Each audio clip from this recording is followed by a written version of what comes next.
What's happening? What's happening? What's happening? Hey man, it's your boy Papa Black, man. This Saturday morning, I tried to do the live last night, but I didn't get. But a couple of people came on, and hell, they were just staring at me. They didn't speak. They didn't let me know who they was and nothing. So you know me, I'm old school Decatur player.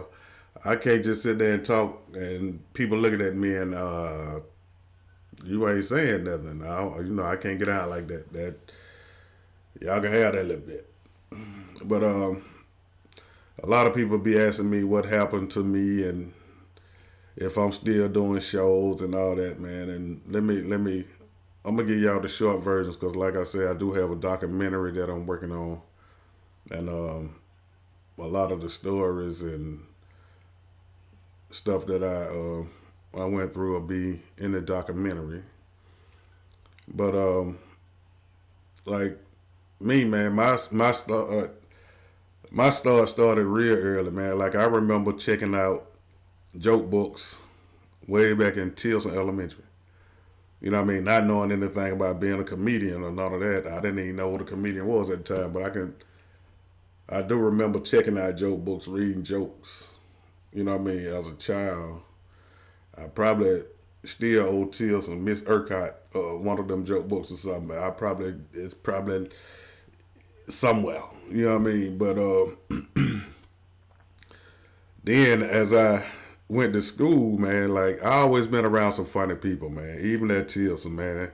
The class I was in at Tilson, we had some great athletes and we had some clowns. You know what I mean? So it started at Tilson. Then I went to high school. I went to Briarcliff High School first. That was a white high school. Didn't know anything about it. I had to go there because my brother was a basketball star. He got recruited at Gresham Park.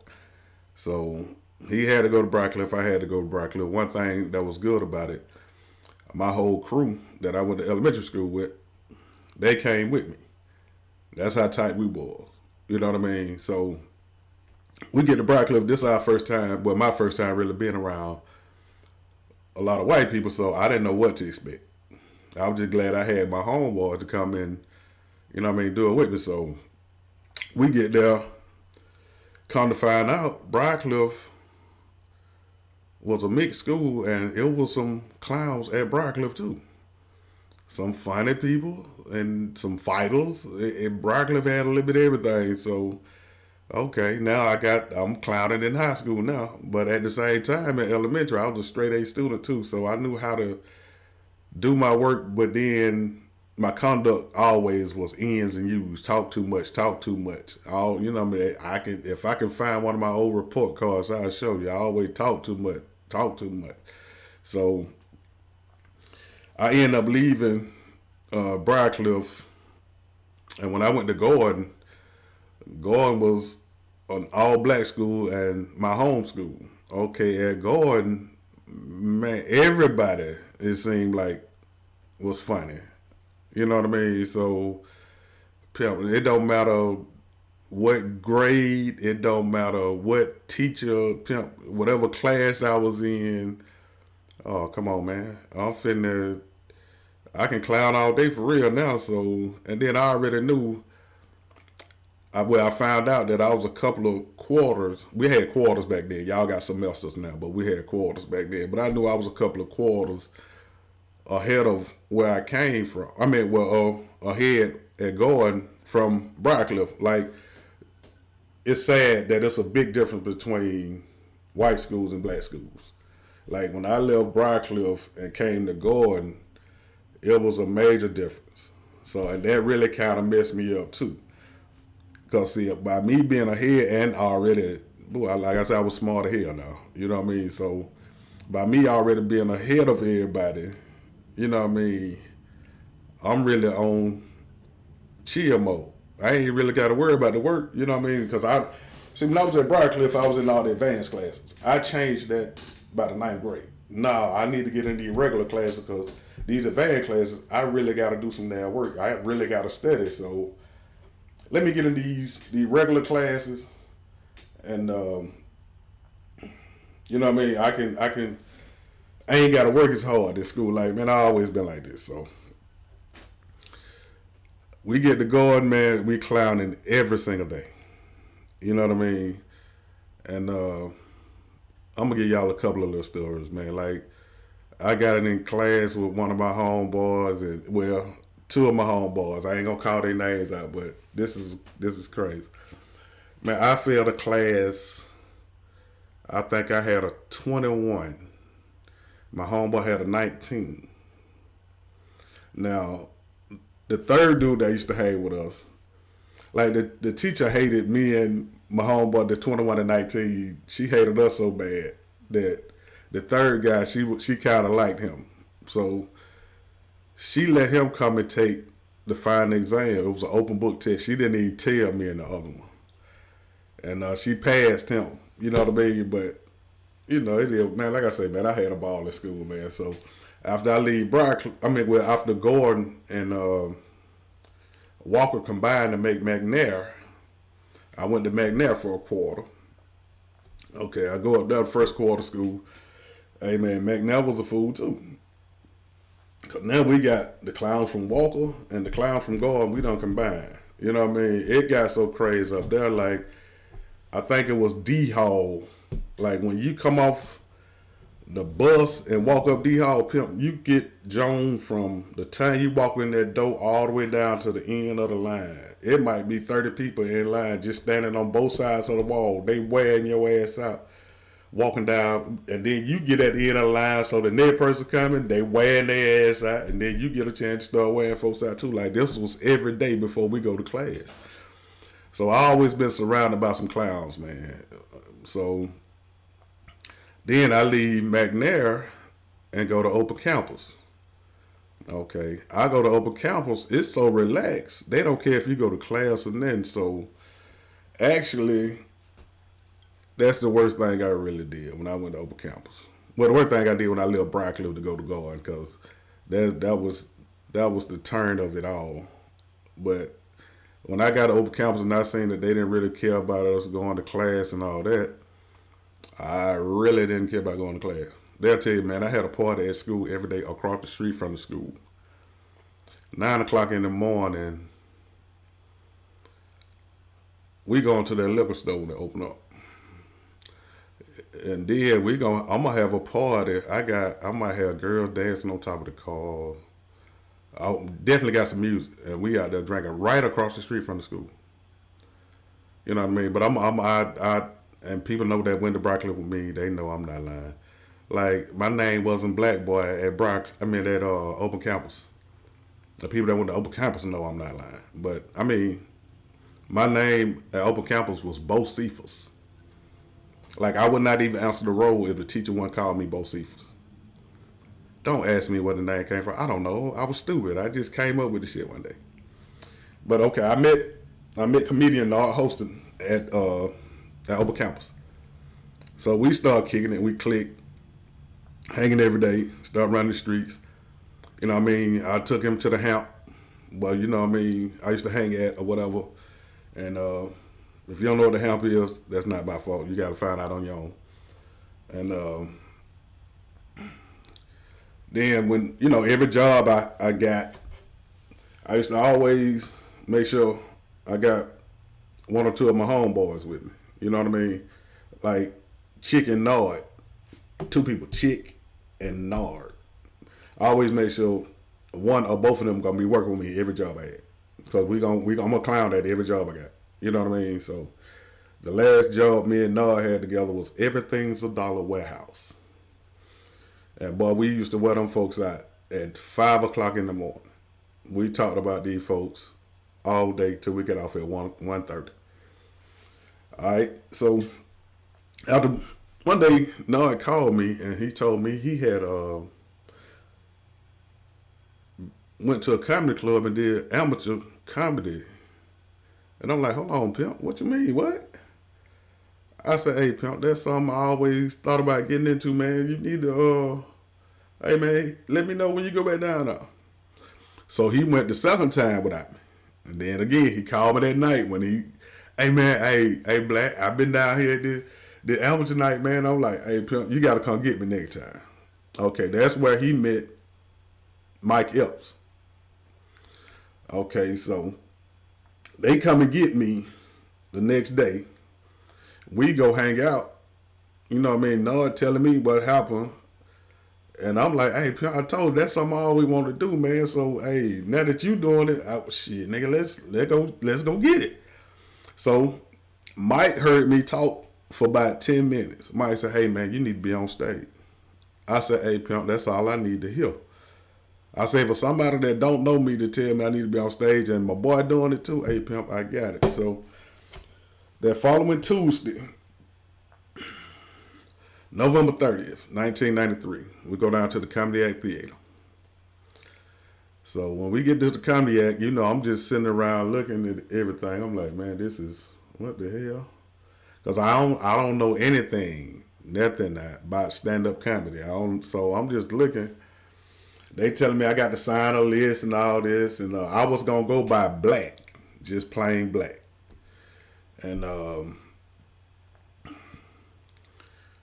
I signed the list, and then people start going crazy. So I'm like, what the hell going on? Then this big dude come walking over. They like, hey, Black, that's who you need to talk to. I'm like, hold on, who it is? They say, hey, man, his name Bruce.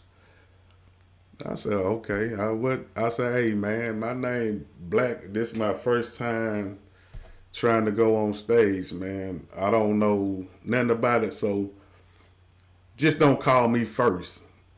You know what I mean? I say so I can see how it goes, because I don't know shit about it. I'm like, oh, man, you ain't got to worry about nothing, man. I got you, man. You ain't going up first. So I go over there, I sit down, I'm chilling, I'm nervous, done a motherfucker. I'm like, what the hell?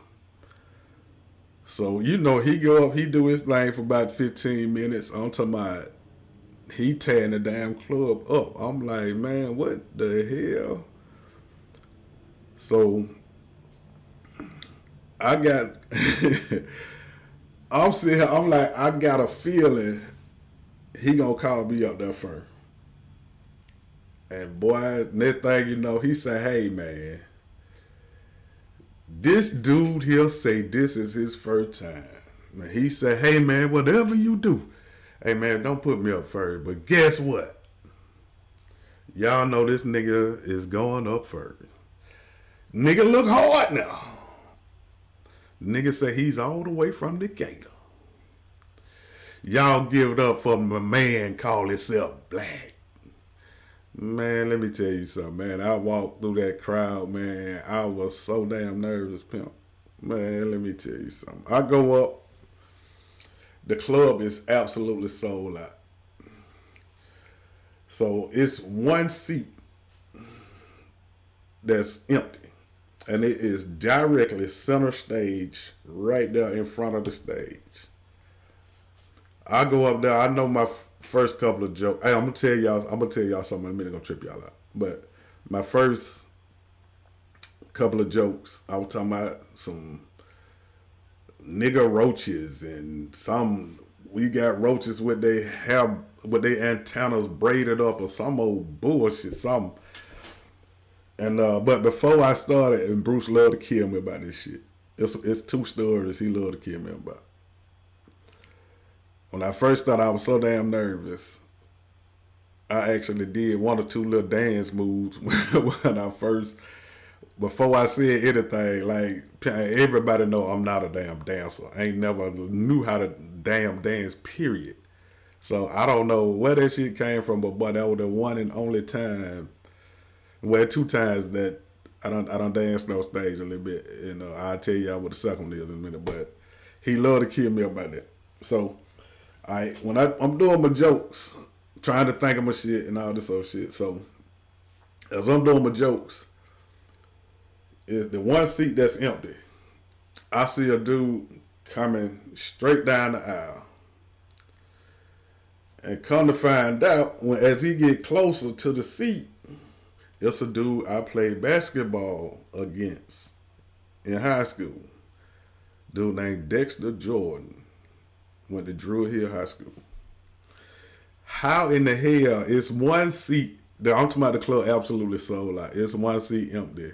at the very front of the stage, and it's his damn seat. So when he came walking up there, he looked up at me. He said, "Hey man, I know you, man. You Tim English."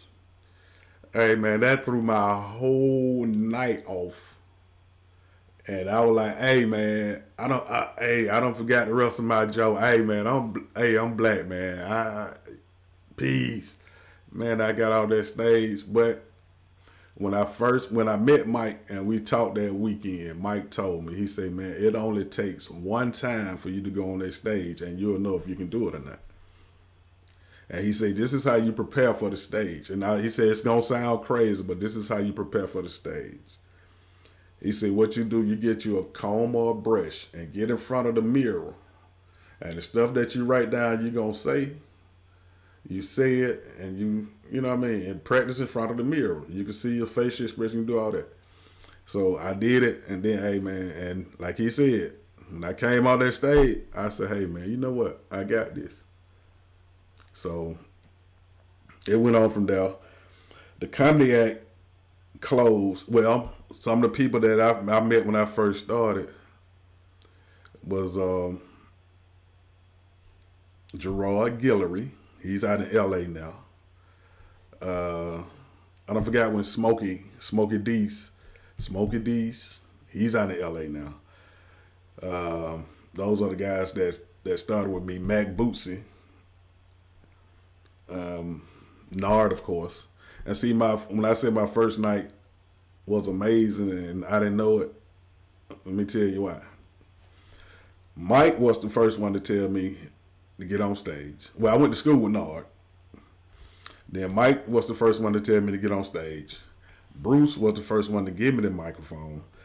And the first one to tell me I was funny that night, this is all my first show, was T to the motherfucking K, T.K. Kirk. Now, there's two people that I always give credit for paving the way for me doing my brand of comedy, street comedy. That's T to the motherfucking K, T.K. Kirkland, and Doodoo motherfucking Brown. Because they were the first two that I met that was doing anything similar to what I was doing. And my first set was so hard. Y'all wouldn't believe. Y'all think about sets were hard when y'all started seeing me. That was nothing. When I first started, every joke I did, I would describe a certain type of woman, and at the end of the joke, she was that kind of bitch at the end. Like, if I say you got a waterhead, I'll describe something in an old waterhead bitch. I'm talking about like I say about 7 out of my first 10 jokes were that. You know what I mean? So my style of comedy was real rough. Like TK and Doodoo Brown, they was doing what they call underground comedy. You know what I mean? But when I came in and started talking about selling drugs and stuff like that, it was nobody doing it. Everybody told me I wasn't going to make it doing it. You know what I mean? Now, I'm not saying I'm the first one to do it, but it was nobody in Atlanta doing it. I'll say that. So, when I started learning how to smooth it out. Like TK taught me how to be smooth with it. Doodoo taught me how not to give a damn. You know what I mean? So when I seen Doodoo on Def Jam with that damn Old English 800 bottle in his hand, I knew I can. Oh, okay. If he can go on TV with an Old English 800 bottle in his hand, no, it was beer in there for real. It wasn't just a bottle. It was some beer for real. And if he can do that, I think I can do mine. But I had to learn how to smooth it out. So I started learning how to smooth it out over the years. And see, when the comedy act closed March 8th, 1994. March 8th, 1994. I had the article and all that. Wanda Smith is on the article. You probably can look it up and see the comedy act. It was March 8th, 1994 when it closed. And, I ended up having to go do a little bullshit jail time right after it closed. But we had started Harlem Nights when the Comedy closed. And I'm gonna tell you something. Like the Comedy closed on a Monday. That Tuesday we had to go up to Uptown because we ain't had nowhere to work out at. So we had to go out to Uptown because Uptown had been in, I think, was newly opened. Anywhere from 8 months to a year, I think, when I started.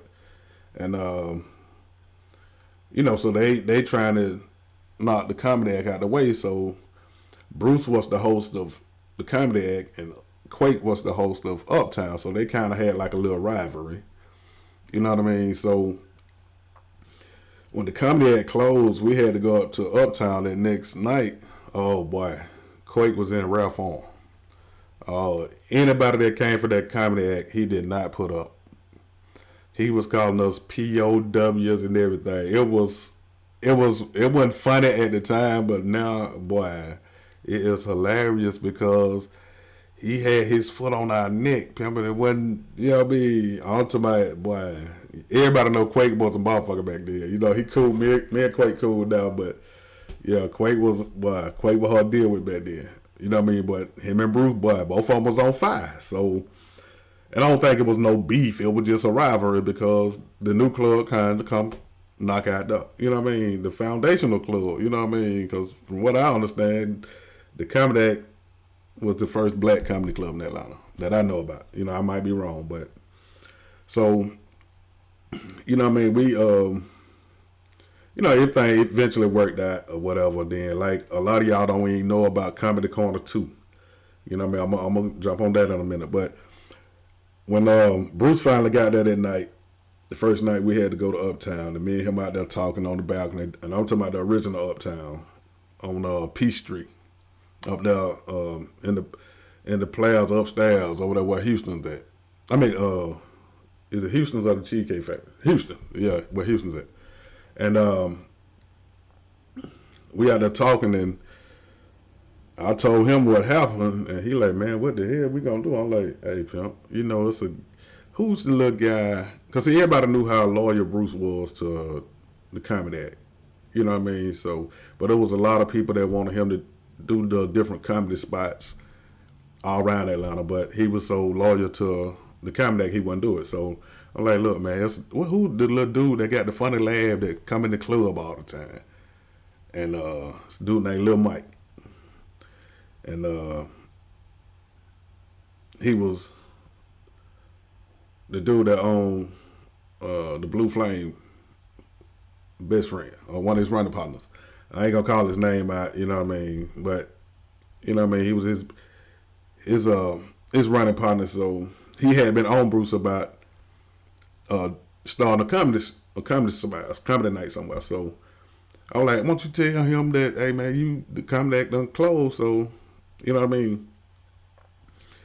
Let's see what we can see what he can do, man. And Bruce talked to him. Hey man, that's where Harlem Nights came. Okay, we went to Harlem Nights. That's when I had to turn myself in and go do my little bullshit jail time. You know what I mean? So I go do that, and it's crazy. I still hate this day because that was the last good Freaknik in Atlanta in '94. I had to turn myself in on a Tuesday, and everybody started coming in town on that Thursday, and I'm sitting there looking at the shit on TV. You know what I mean? I'm like, God damn. And then, '95, that's when they start keeping everybody on the highway. So I missed the last great Freaknik. You know what I mean? So, all right. So, we started Harlem Nights, built it up, and we started Harlem Nights, and then I had to leave. I think I had to leave in like July. I think I had to leave in like July, and I came back. I think around September. I think right before my birthday. I think or something like that. Whatever. And I had to do. Man, all right. So when I come back, that's when I meet Shouty. Because when I was locked up, I talked to Nard, and Nard told me it was a new comedian out, and he do some kind of scratching with his mouth or something. And I'm like, what the hell? So come back, he was talking about Shouty. So run in the shop, we meet, whatever, cool. You know what I mean? Shawty doing this thing. Everybody, you know what I mean? Everybody growing. We loving this. See, they ended up starting, Bruce ended up starting Bruce Comedy Train. Like, we had about 5 of the 6 clubs that we went to every week. Like, Uptown was blowing up as far as the comedy club, but Bruce was killing them because we all around the city now. So we had shooters, we had BW3, we had Sandcastles, Sunset, we had the club on what that is, Sylvan Road, right when you get off the highway. That club done been 1,000 clubs. When you get off the highway, if you're coming from downtown 166, you turn right on 166, you go Sylvan Road, take a right there in that first plaza. So he had clubs all around the city, man. We beating the block up. And and when we started, amateurs was getting no money. It was a blessing just to go on stage. And then it was different because the comedians we started with, everybody cheered for each other. You know what I mean? Like, everybody had their own style, so wasn't nobody worried about biting nobody's style or none of that. So everybody looked out for each other. And then, oh yeah, another guy that started out. I don't know what Dirty Red started. I don't know if it was the Comedy Act or Harlem Nights. But then y'all be hearing me talk about the original 559 comedians. Me, Tyler, Nod, Shawty, Small Fry. The other ones I can remember right off top, because I think Gerard and them started hanging at Uptown mostly. They used to come to 559, but they started hanging at Uptown.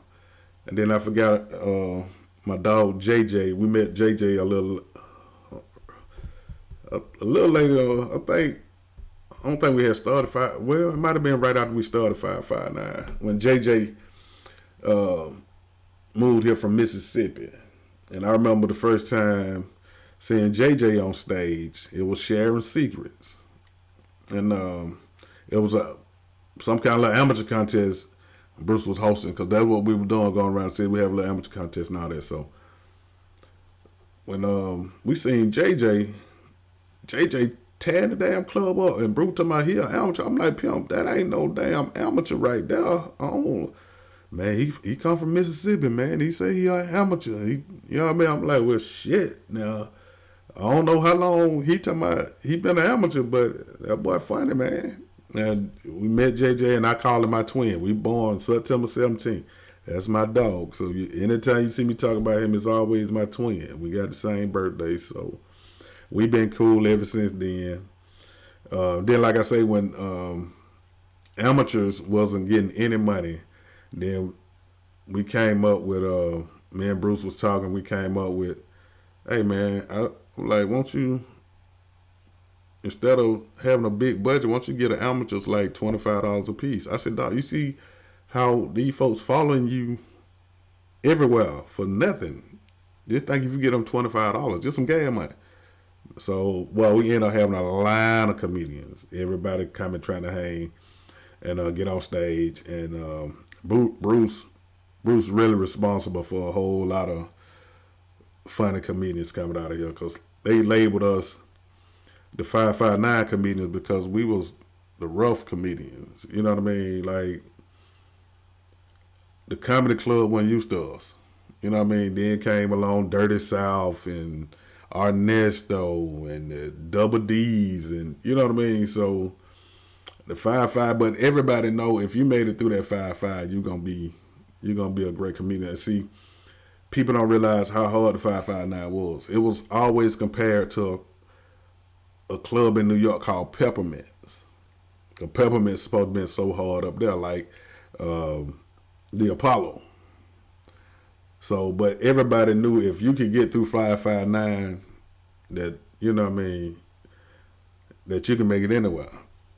It just had that reputation. You know what I mean? Like, I done seen people coming out and bomb, and then Prime example. And then I don't be talking about people just to try to make them look bad. These are facts. You know what I mean? Like Ricky Smiley, prime example. He came through that one time and bombed, but then he came back that next time and did Lil Daryl.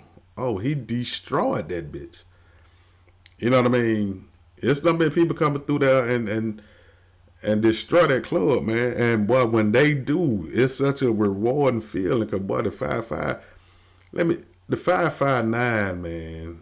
It all started from our Tuesday night comedy club, Tuesday night comedy show.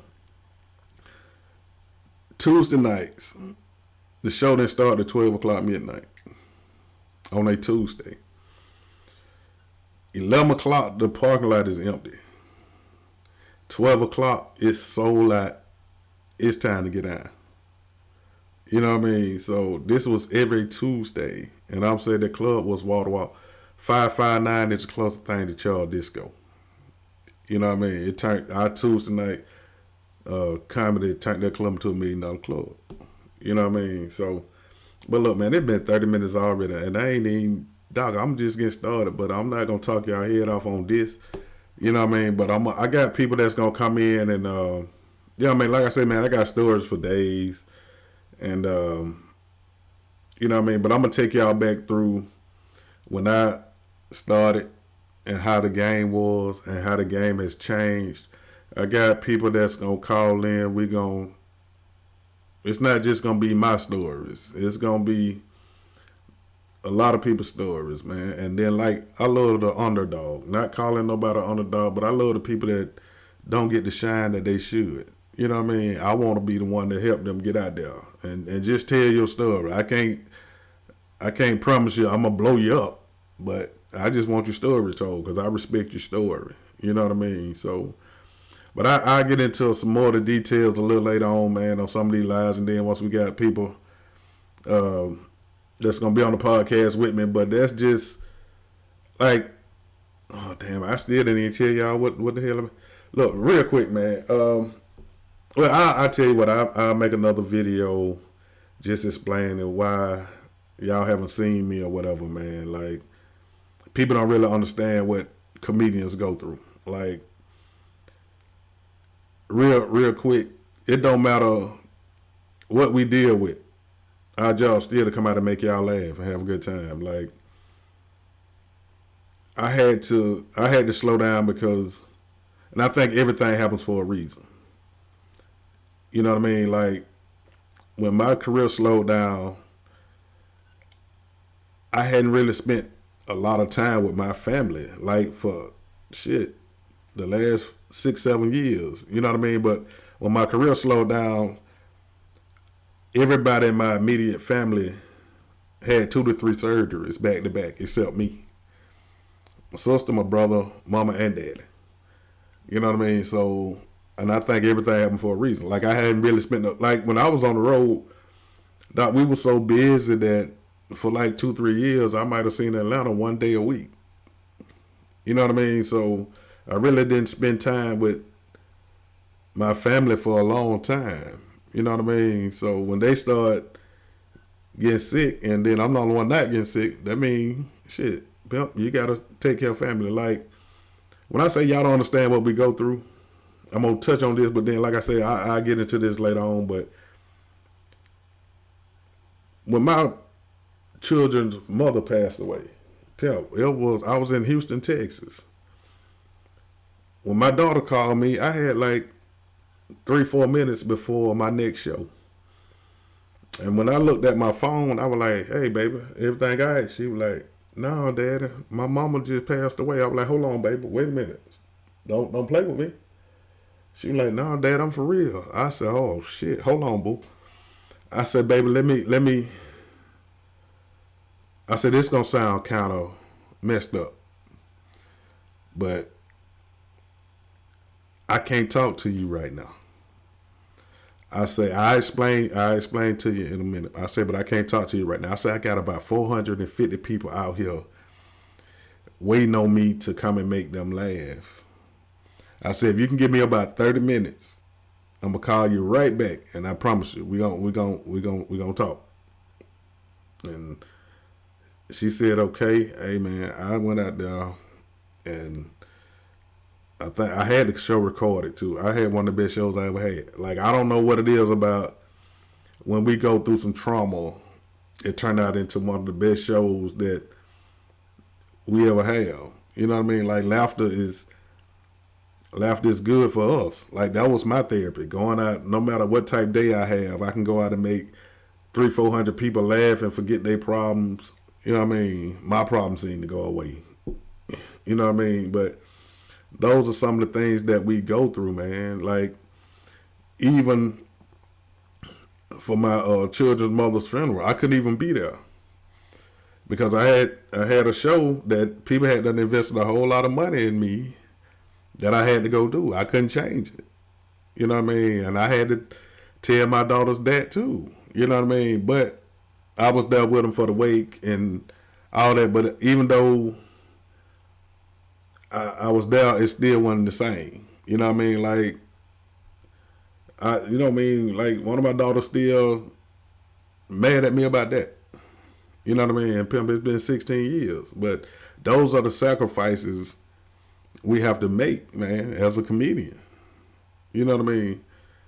But like I get into all the details and all that, man. But this already 36 minutes, man. But this just something to get you ready for the, you know what I mean, what I'm trying to do with the Papa Black podcast, man. Like I said, we're gonna talk about all this. We're gonna get more into my situation and all that good stuff, man. But hey, man, it's your boy Papa Black. It's Saturday morning, man. Y'all enjoy y'all day and be easy.